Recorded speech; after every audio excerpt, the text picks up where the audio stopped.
What is on top of the deck? What is on top of the deck? Oh, it's Lightning Helix! Oh my god!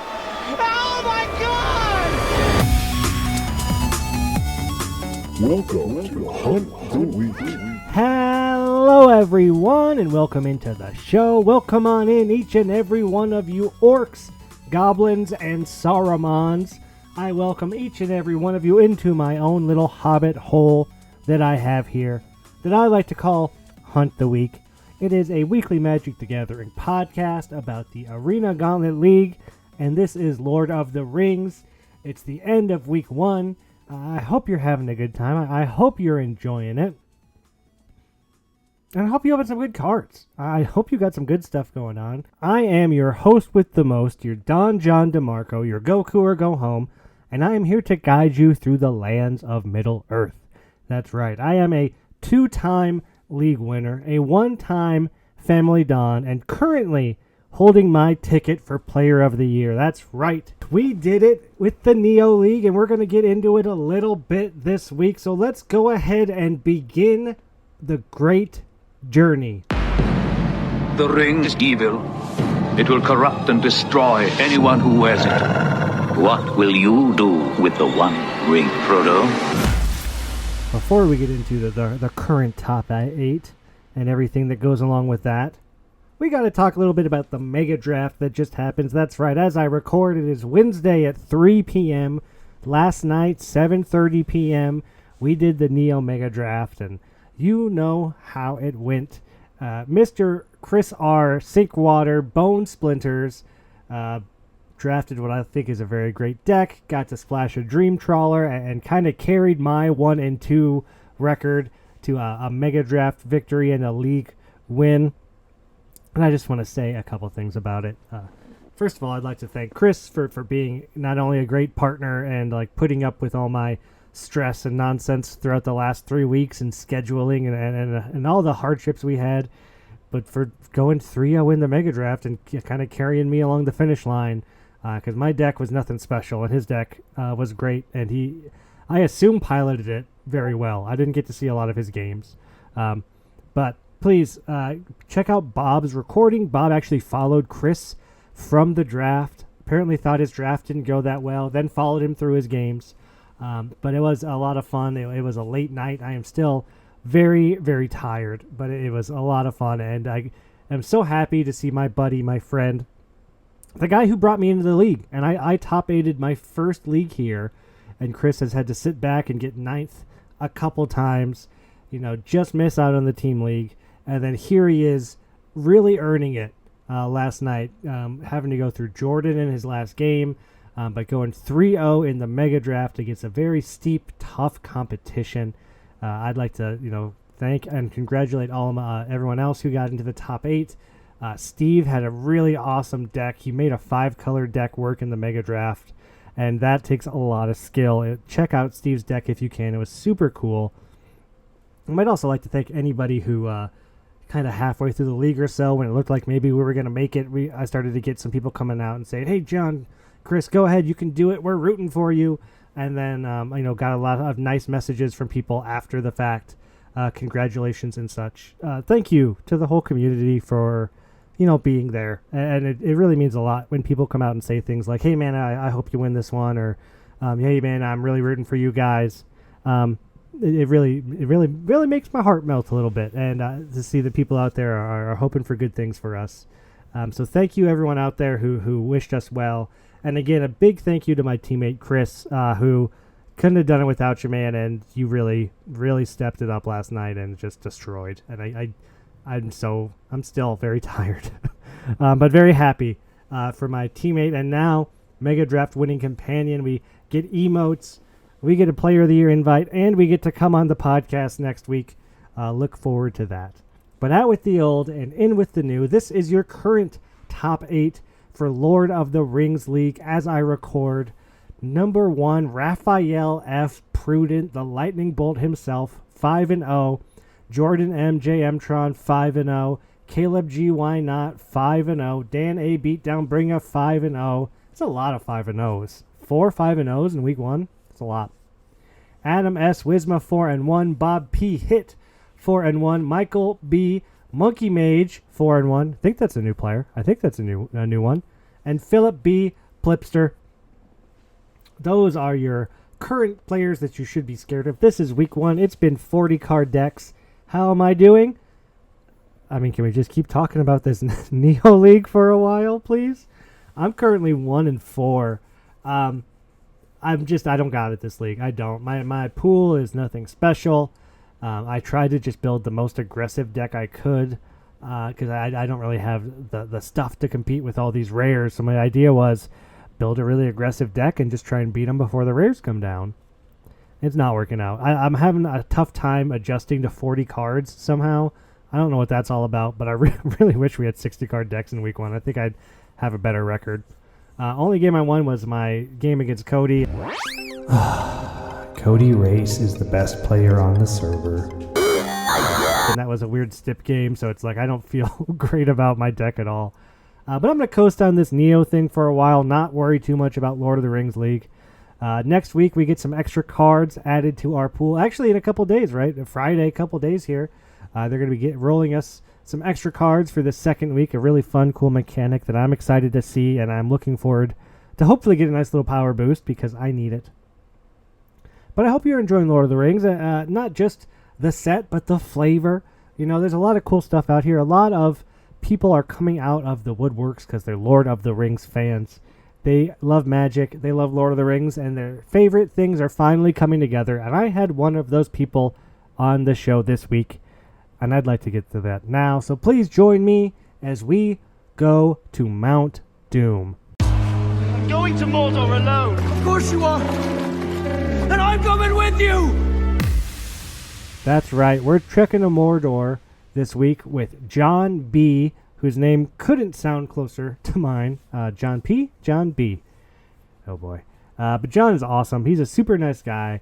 I've actually talked to him a little bit in the New Player Mixer. I hope people enjoyed the live show or came out to the New Player Mixer. It was a fun time that me and Ryan had. But John's a big Lord of the Rings fan and a big Magic player, and I really enjoyed talking to him. So please join me as I talk to John B. right now. All right, everyone, join me this week as we journey to Mordor together with none other than John B. John, thanks for coming on the show. Pleasure to be here, honestly. It's been a super welcoming community. Super excited to be a part of this. Looking forward to it. Let me welcome you not only to the show, but to the community as a new player in the league, right? We're middle of, actually, as I record, really pretty early middle week 1. So this is your first week of the league. You're seeing how everything works. You know, you're brand new. You're like a little baby. Then it's a beautiful, wonderful thing. Yeah, it's been a blast. Can't believe we're already partway through week 1. I have 1 match left, so hoping to win it, get a positive record. But yeah, it's been a blast so far. We were talking a little bit before we started, and you're 2-2 right now. Yeah, so if you get one more win, you're starting 3-2, and that's, you know, you go 3-2 every week. You'll make it to that last week, and that's really all you got to do. It's not that hard, right? 3-2 every week. Come on, you can do that. It's not that hard, but you know there are people in the server that are in the group that play in the Pro Tour, or you know, easier said than done. My personal goal is if I can make it, if I can survive week 3, if I can hold out that 11th loss until week 4, I would be super pleased. Is that just a personal goal? Because that's, you know, longer than you can get eliminated week 3. So that's you getting a little further than like the worst you could do. Or are you really looking forward to week 4's mechanic and you really want to play in it? I would say a little bit of both. I think all of the weeks have super interesting mechanics, and I think it's kind of a fun way to spice it up. I've never played in a sealed league where we added to the packs. So that you kind of like refine your deck as you go along. And then, so that's already super interesting. And then having the extra deck building challenge of, ooh, we have a special pack next week, or the week after that, having to play with different color combinations every match feels like it kind of, I don't know, levels the playing field a little bit, gives you a chance to, well, maybe someone has a super strong color pairing in black-red. That seems very strong in this set from what I've seen so far. But, maybe they only get 1 match with that. and then they have to come up with a new deck for all the other matches. It's super exciting. All of the themes, from the Brawl theme later on, that looks super fun. It all looks great. The get a pack on a loss is kind of the catch up mechanic of the league that's always there. Every league, it's always every time you get a loss, you get a pack. So you're catching up to the people that are doing well, and that's the fun little trick. But the different things every week, that's something we've kind of experimented with before, and some of these weeks might seem like positives, like 40 card decks, easy. Get basically a free pack of cards, right? With the chance of getting us some good stuff in there, of course. But then it's like, oh, well, now you have to change your deck every time you play, and then if you get to the very end, you only get to play one rare or mythic. Like it gets harder as it goes, and I think that's going to be really exciting to watch and try and figure out as you go. And if the people who do well in week one, because maybe they've got a great 40 card deck, but it's like, well, do they have a good 60 card deck, and can they play around with 5 different color decks in 1 week and still do well? It's gonna be really cool. Yeah, it's gonna be awesome. I can't wait. I gotta know, John. I always start off by asking this: when did you start playing Magic? That's a great question. So I originally started playing Magic back in high school. My first time I actually know the date, because I went to a release night for Return to Ravnica, which is October 5th of 2012. Nice. So I played quite a bit in paper, mainly standard, that type of thing. Started to dip my toes into Commander because that was right around the time that I think Wizards was realizing, wow, like people want to play Commander. This is kind of actually a cool format. And then played through 2014 and then kind of stepped away. And then they announced Shadows over Innistrad, and I thought to myself, okay, we've got to get back in. It's Innistrad, it's werewolves, it's vampires. I absolutely love that stuff. Yeah. So it dragged me right back in. And so I played for a little bit, and then once again kind of got out of the loop of things. And then they announced, oh, well, we're doing return to Innistrad with Midnight Hunt. And so they dragged me back in again. And this time we had Arena. And so that became great for me because could just load up and be in a game in under a minute. Just allowed me to play a lot more. I think also collecting cards, particularly through playing limited online, is it's way cheaper than doing it in paper, which is really cool. And I've been kind of playing on and off ever since. I was out for a little bit, but then I came back because they announced, oh my God, they're doing a Lord of the Rings set. Are you kidding me? That's got to be a joke, right?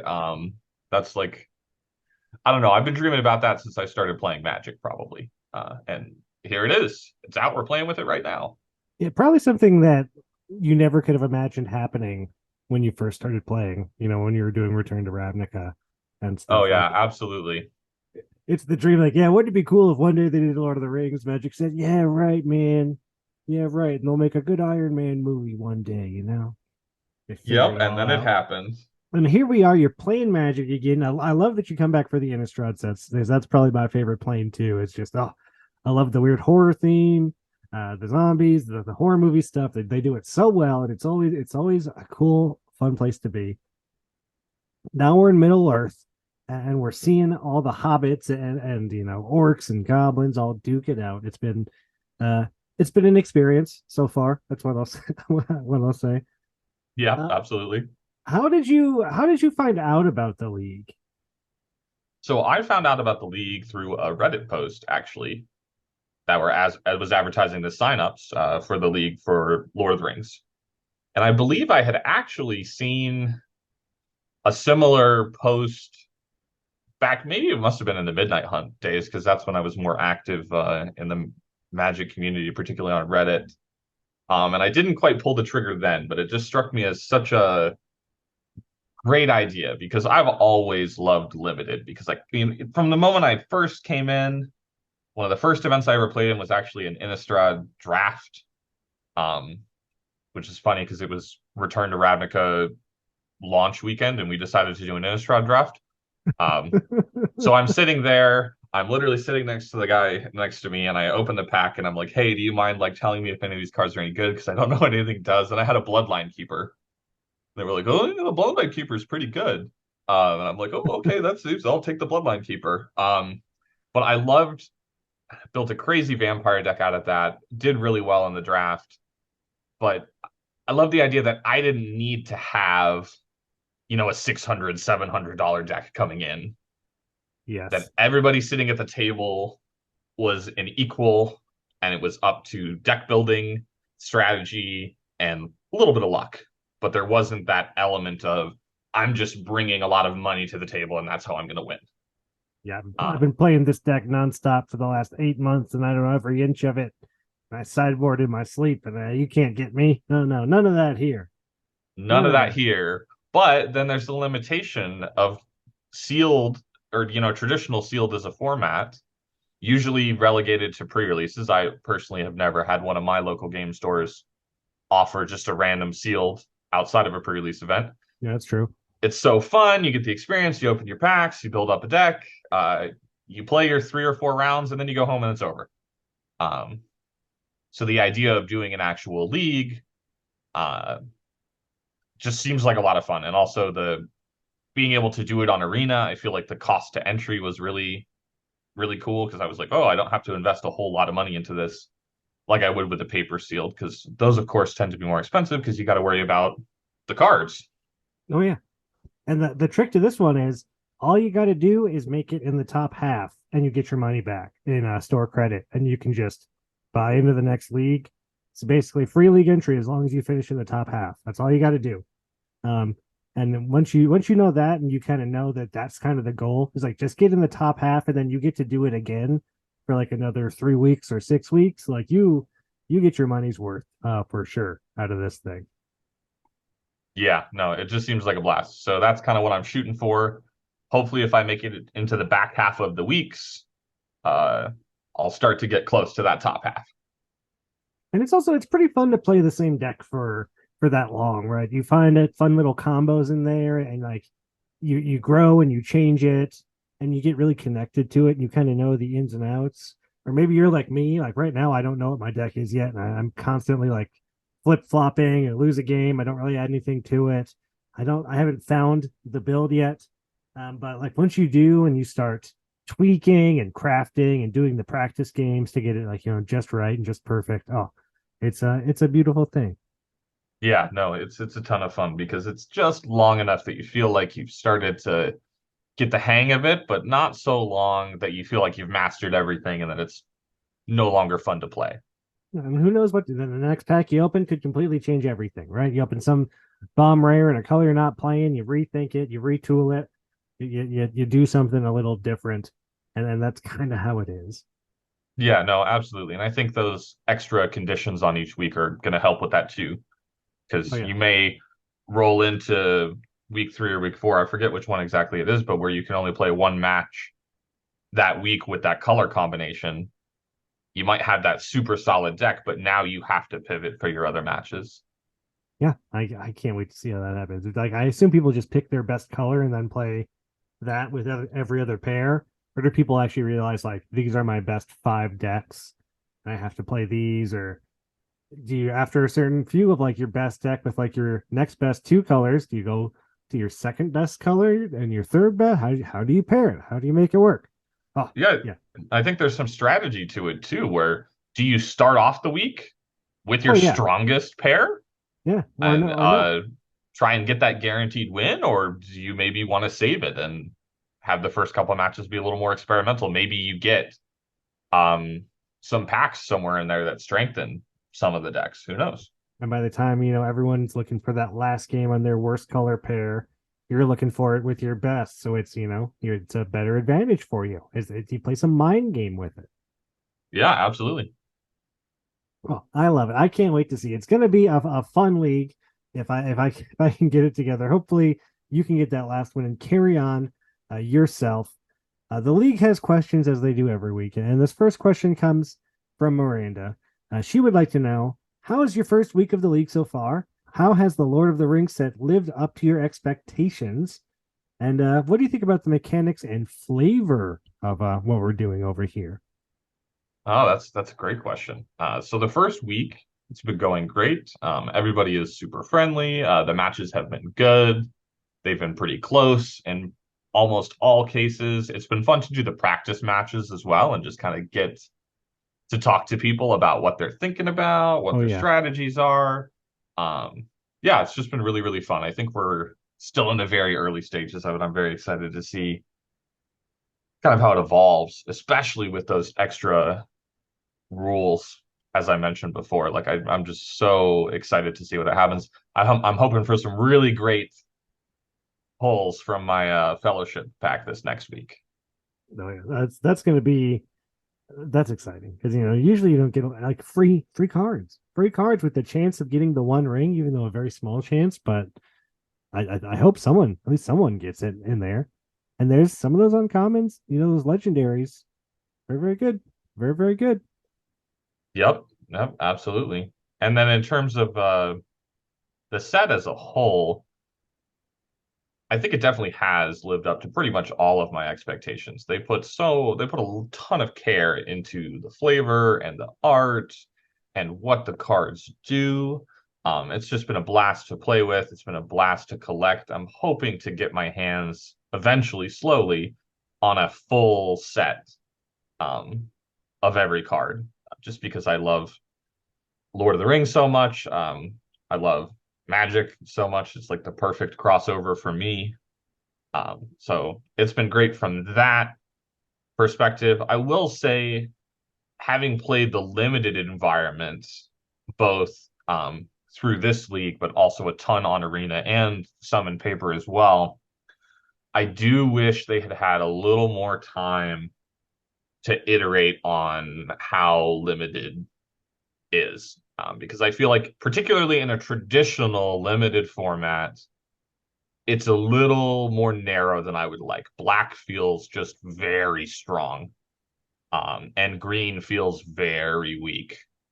Now, I think a lot of that is almost automatically fixed by the pack system of this league, because a lot of the reasons some of the colors might, in my opinion, feel a little weaker is because they really need those signpost uncommons, rares to set up that deck. Um, and if you only have 6 packs, or you're only in a draft and you only see so many packs, the chances of you getting what you need are not as good. Whereas when you're getting more packs continually as the league goes on, and as people are incentivized to maybe not just always play the most powerful color pair in the format, I think that just spices up the game in a really, really cool way. So I'm looking forward to it, just because I feel like this is probably going to be the way to play Lord of the Rings Limited. Yeah, I think you're right there. I've been doing some drafts myself, and not my favorite draft format. It's fast, it's very fast, and like you say, color pairs don't seem super balanced. And I will say there's a lot of rares out there that just kind of take over games, like just bombs that are they come down, they just do their thing. But what can you do? Yep. I'm glad, at least for, I'm mainly a commander player these days when I'm not playing limited. And there are definitely, at the very least, there's a lot of commanders that I'm super Oh looking yeah, forward to building around. I feel like Commander. There's like this whole thing, and then even like the Commander decks that are going to come out. Those are going to be amazing. As far as Commander, if you like Lord of the Rings and Commander, oh, you're in heaven right now. Yep, and I absolutely am. I absolutely am. Um, and I guess I've kind of been talking about the answer to this last question the whole time, but how about the league mechanics flavor? I love it. I love it so much. It just adds so much spice to the deck building, um, and to the planning and the strategy. It just feels so fresh. Uh, Also, as I mentioned earlier, that the kind of catch up mechanic of the packs with the loss, I also just love that, because it doesn't feel like you're just down and out, or you got a bad pool, which I'm sure, as we all know, in sealed, sometimes your initial pool just isn't that great. Um, but that does not mean that it's over in terms of this. And I love that, because you're never gonna. I forget who it was, but a couple days ago, I think I saw someone roll a pack that was just crazy, just so much good value in there.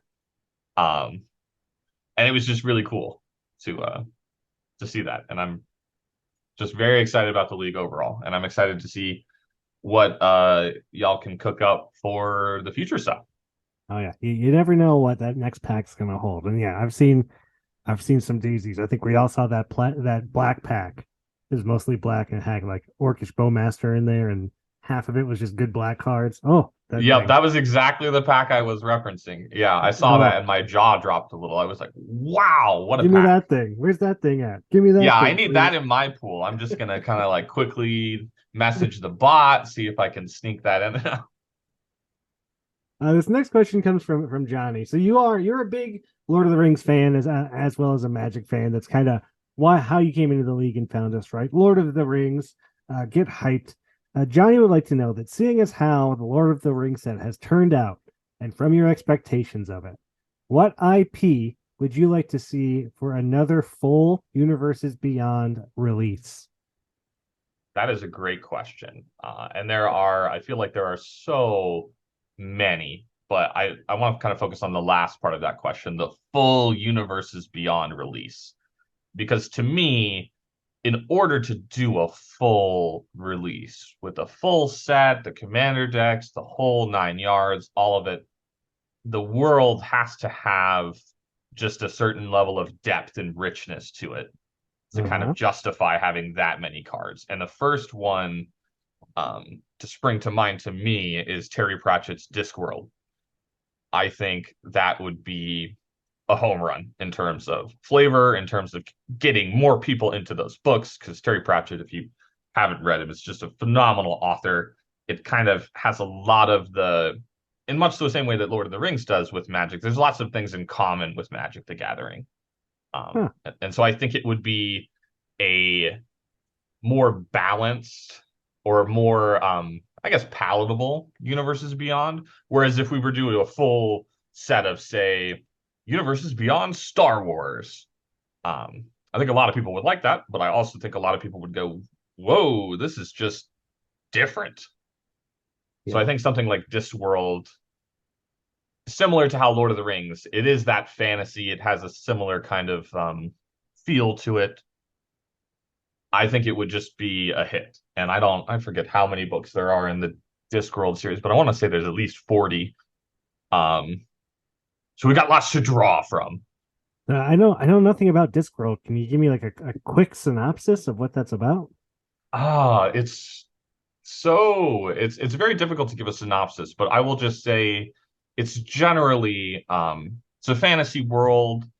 It's got a very kind of comedic slant to it. Terry Pratchett has a wonderful way with words and mixing very dark or deep or serious topics with a just wonderful amount of humor and just like looking on the bright side.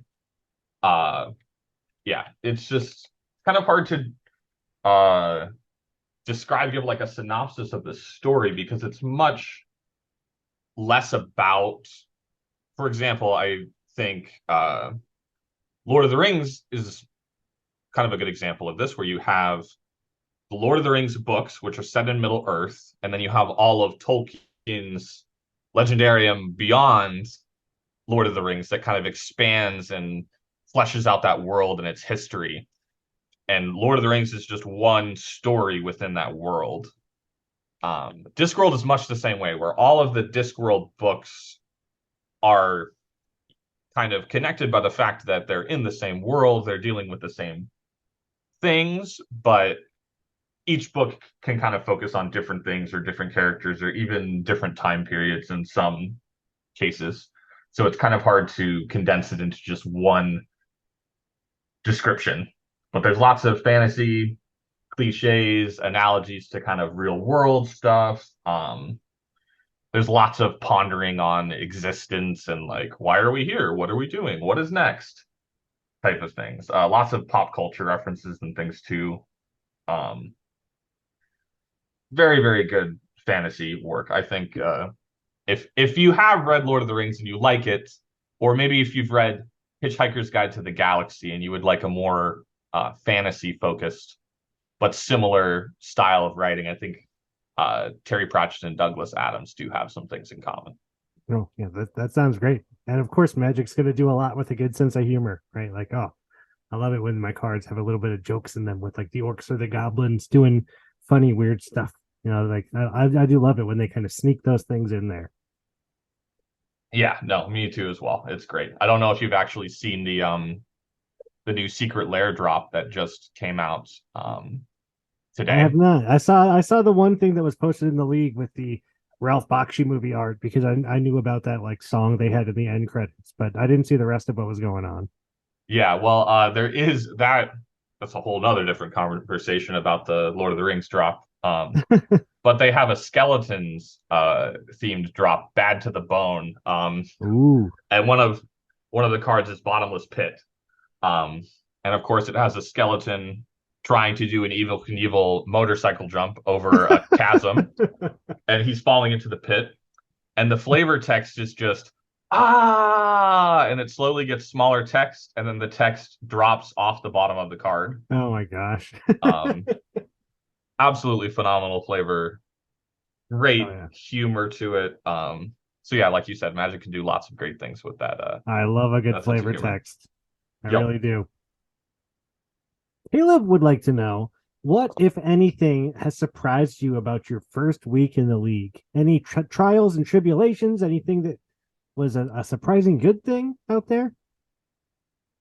Honestly, this is my first time doing, like I said, anything like this. So particularly doing a digital league that wasn't like directly in the client or something. Like I've played sealed on Arena, but that's only the paid entry sealed directly through the client. So I was actually very pleasantly surprised by how easy it was to generate the packs and have your pool. And even like I haven't really used a lot of the online deck building tools and things like that. 17 lands and things like that. So it was very good. I was surprised at how easy it was going to be. I was thinking, how are we going to randomly generate packs? How is that going to work? And it was all just very seamless. So it was good. Also, people have just been really friendly, and that's always nice. Oh yeah, the people in here are the best. They're awesome. Yeah, they seem great so far. Really willing to jump into practice games or to just even give advice on, well, I played them with 2 or 3 decks. Which one feels stronger? Do you have any suggestions of improvements based on the cards you saw? Should I put some of these cards in from deck 1 into deck 2? What do you think? It's just been a very positive experience overall. Yeah, that's great. I'm glad you're having a good time out there, and your games are going well. And then the automation of the bots, the pack rolling, this thing it's come a long way, and I think they've got it in a really good place where things are easy to pick up on, even if you don't really know how it all works. Like everyone's friendly and they all want to help you. So it's a good place to be. Yeah, absolutely. This question's from Steve. I love Steve's questions. Thank you so much, Steve. Steve wants to know, Aragorn attacks with his ring bearer, Frodo Baggins, who has suffered a Morgul knife wound. His opponent, Naglador, wants to block with his Shire Scarecrow, then uses Shelob's ambush on it to kill the Hobbit. Can he? Ooh, that's a great question. We've got some wonderful flavor there, too. Of course, Aragorn attacking with his ring bearer, Frodo Baggins, who suffered the Morgul knife wound just as Frodo actually suffered the Morgul knife wound and was escorted by Aragorn. Interesting little twist in this scenario with Nalglador, who is a dwarf king, which is long predates the Third Age and the Fellowship, but very, I would say most Tolkien people would agree, very evil. So makes sense that he would oppose Frodo and Aragorn. Wants to block with the Shire Scarecrow. That one's coming out of left field for me because Nalglador had nothing to do with the Shire. But let's say then he uses Shelob's ambush on it to kill the Hobbit. I'm not a 4 or 5 color deck to have that Scarecrow in there, and he really needs the fixing. Yeah, no, I guess. That makes sense. That makes sense because Nalglador and the dwarves of his era, particularly the dwarves that followed him, are very much about the greed and the personal gain. They want it all. Yeah. And it takes a truly greedy player to run a 5-color deck in a limited format, right? So that makes sense. And I'm not a judge, but I would want to say, since Frodo is suffering a Morgul knife wound, he currently has negative power.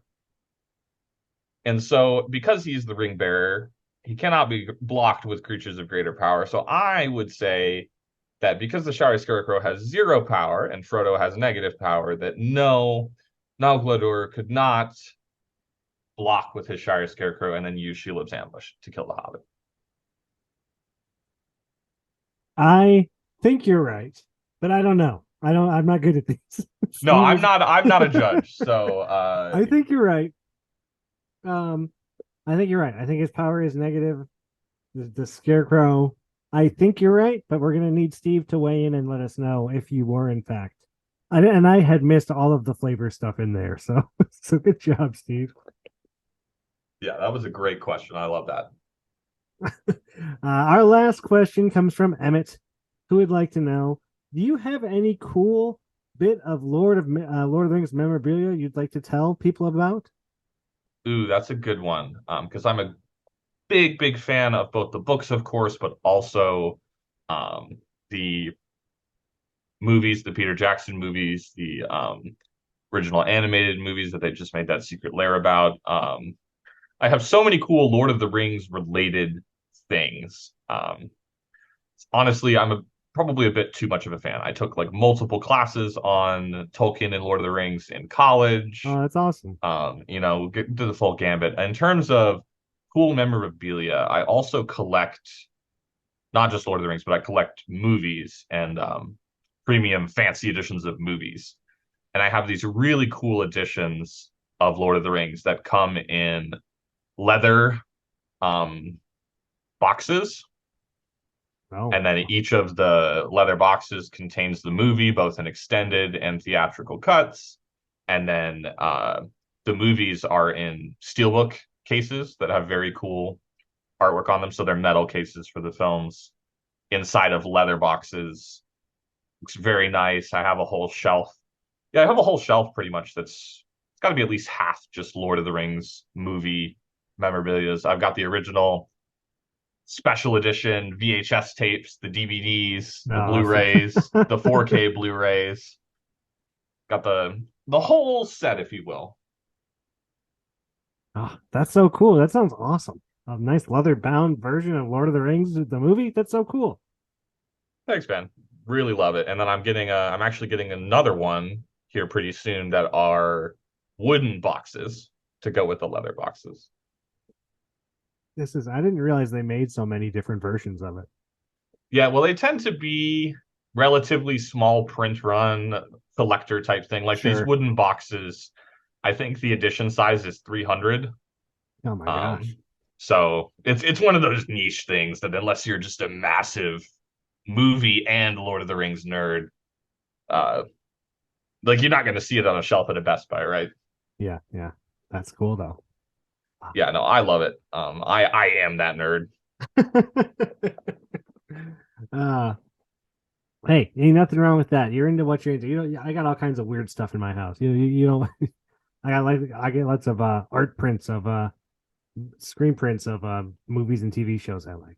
I know. I got Love lots of that stuff like lots of weird stuff. We all got our own hobbies, our own collectibles, whether it's Magic the Gathering, Lord of the Rings DVDs, or whatever it is that you're into. We're all into our own nerdy things. Yep, that's what makes life interesting, right? Right, that's how it is. You get on the server, you find some friends, you talk about your nerdy thing, and you have a good time. And what more is there? And how better could it be? Right? I think we got it pretty good over here. Yep, I'm loving life. Magic is looking great. Can't wait to keep playing it. Well, John, I wish you luck in your last game of the week. I got a feature match in about an hour against Brian D, my arch nemesis, who I have an all-time record of 2-9 against him, and I'm 1-3 this week. So it's all looking pretty bad for me. But Hey, that those 3 losses, you've got lots of packs though, right? Oh yeah, you should. You don't want to see these packs, man. Wait, hold on. I'll read you my last rare because I just got it not too long ago. We're talking about highly or strong rares that you want to open, right? Right. These really great cards. The ring goes south. You ever see anybody play that card? Not in limited, no. No. No. That- I think it has some potential in Commander. If you want to get like a Uh, historic brawl deck going on with that. there's a couple okay things in here, but it's like here's my dilemma. I don't have very good rares, so I'm playing a very aggressive red-black deck to try and compensate that I just can't beat very strong cards right now. But I'm But not doing well with it is the issue.